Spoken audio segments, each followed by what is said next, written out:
businesses who are charging. They're not forced to charge. They charge what they want to charge. I want to play this audio that we have from the show last week. A bunch of CEOs talking about how this price gouging has worked for them. Get your thoughts on that, too.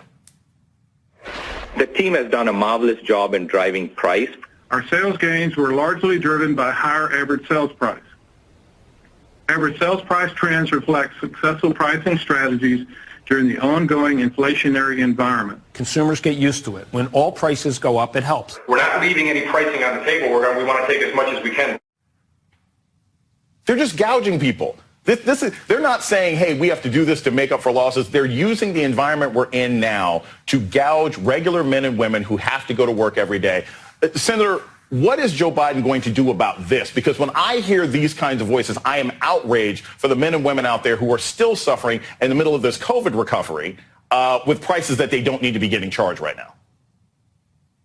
Well, you're exactly right as to what's happening. That's price gouging, pure and simple, and they're taking those profits and they're not reinvesting them in workers or raising wages.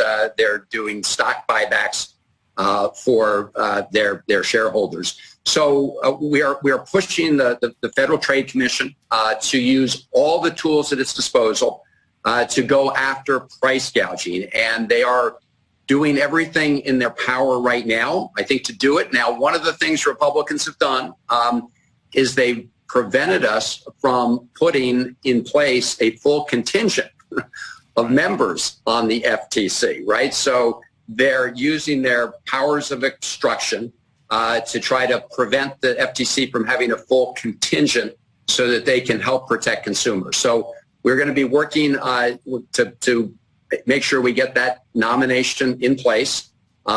Those are the kind of things that the president is working to do. He, of course, did release oil from the Strategic Petroleum Reserve, 1 million barrels a day.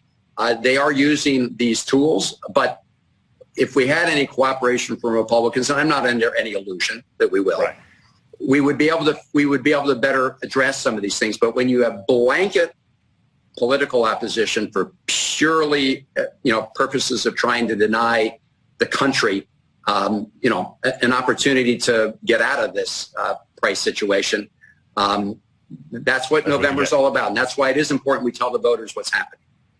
Senator Chris Van Hollen, thank you so very much for joining us tonight. Great to be with a fellow Marylander. Good to see you. Thank you.